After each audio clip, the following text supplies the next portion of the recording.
Ito na, isang DDS senador na naman ang kulong sa kasong plunder. Walang piyansa ho ito. Habang nililitis ang kaso, ay nakakulong diyan no sa City Jail. Alright, welcome back to my YouTube channel. I'm Andy's Vlog. Ipapakilala ko sa inyo itong DDS senador na ito. Kilala nyo po ba itong si Boy Kuryente Marcoleta? Ay budol di ba? Ay kulungan o ang bagsak sa kasong plunder. Ay hindi ka pala safe? Boy Kuryente, kaibigan, isang like sa video na ito kung nagustuhan nyo. Please subscribe my YouTube channel. Mga kaibigan, kinumpirma ho ng ombudsman na itong si Marcoleta sa kasong plunder ay walang piyansa. At para ho hindi siya makatakas palabas ng bansa, ay biglang pinarang ho diyan sa airport. Paktay ka, hindi ka na makakapambudol, Boy Kuryente Marcoleta.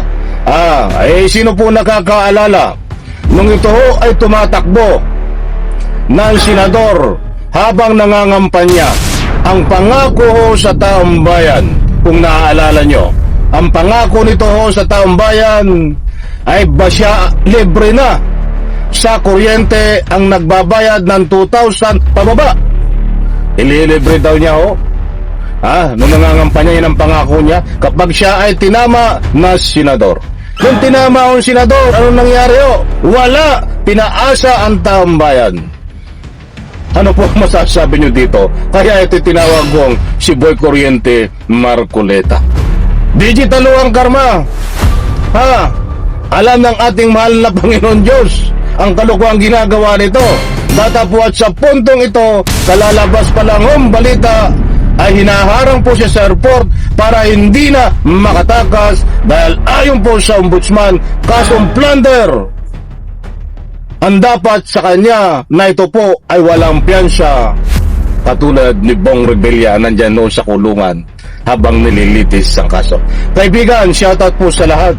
Panoorin po natin ito at pakinggan ang latest update kay Boy Kuryente. Ito po, kilalang kilala nyo yan, Boy Kuryente Marcoleta. Ito, mga kaibigan. Iniling ng ombudsman sa Sandigan Bayan na pagbuha ng lumabas ng bansa si Senator Rodante Marcoleta at iba pa. Kabilang din sa pinasasali sa precautionary home departure order sila dating Quezon City Congressman Mike Defensor at mga negosyating sina Joseph Espiritu at Aristo Del Viray para ito sa mga kasong plunder at indirect bribery na nirekomenda ng ombudsman laban sa kanila. May kinalaman po yan sa 75 billion pesos na campaign donations ng senador noong 2025 elections. Sa kanyang privilege speech ngayong gabi, hindi ni Marcoleta na hindi siya takot na makulong, pero mas takot daw siyang magamit ang batas bilang sandata laban sa mga kumakalaban sa gobyerno. Sa kabila nito, handa raw siyang harapin ang mga alegasyon laban sa kanya. Ito. The intention of these cases is to silence me. Let me say this at the very beginning. It has failed. I will not be silenced. So let the complaint be examined. Let the evidence be tested. Let the law speak. I will answer in the proper forum with documents, with facts, and with the calm confidence of one who knows that accusation is not proof. Mga kapatid, helping ko po, maging maalam at nagpakialam sa mga... Ay naiyak na si Boy Kuryente Marcoleta. Alam, ito yung pampagulo ho diyan sa Senado Kahit sa Kamara ho, yung anak ko nito ay pampagulo diyan sa Kamara ang alam. At ito din si Boy Kuryente ay pampagulo diyan ho sa Senado. Ay kumbaga, kung hindi nyo ho susuriin ang mga sinasabi nito, ay maluloko ho tayo't mabubudol. Dahil yung sinasabi ho nito ay mabulaklak na pananalita, tama, magaling mag-English, but not according to the law. Ang sabi niya ho, ng kanyang mga kapwa senador, ito ang abogado na pinakabababa ang antas na abogado. Di ba? Alam niyo na ang gusto kong ipunto. Ito po ay nandahil sa pagiging DDS senador, hindi po pinagtatanggol ang Republika ng Pilipinas.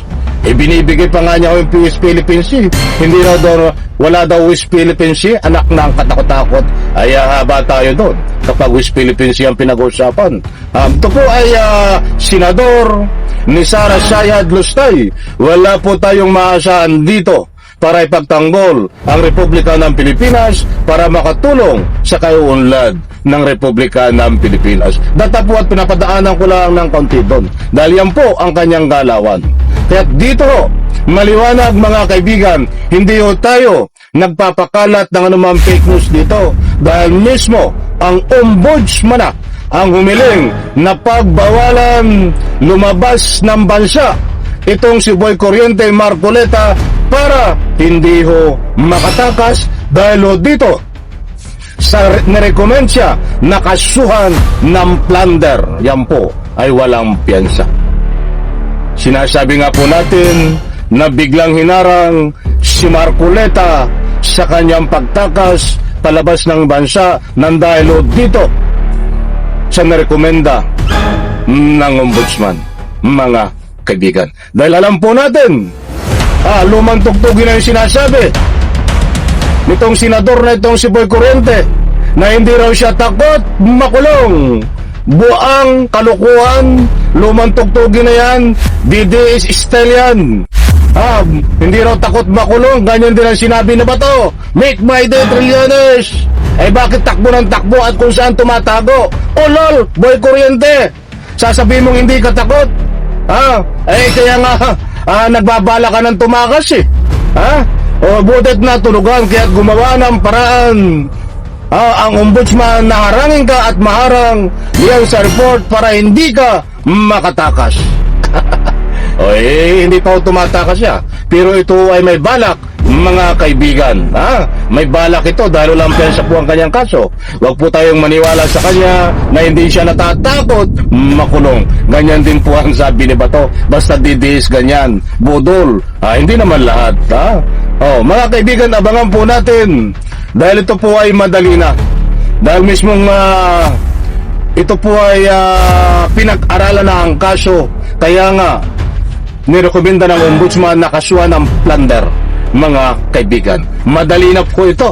Kung maalala nyo ho, kay Rebilla, pagka nung nagkaroon po ng pagkakataon katulad din ng harangin na pagbawalan siya lumabas diyan sa ibang bansa, ay ilang linggo lang ay lumabas ang areswaran pagkasampa ng kaso diyan po sa korte.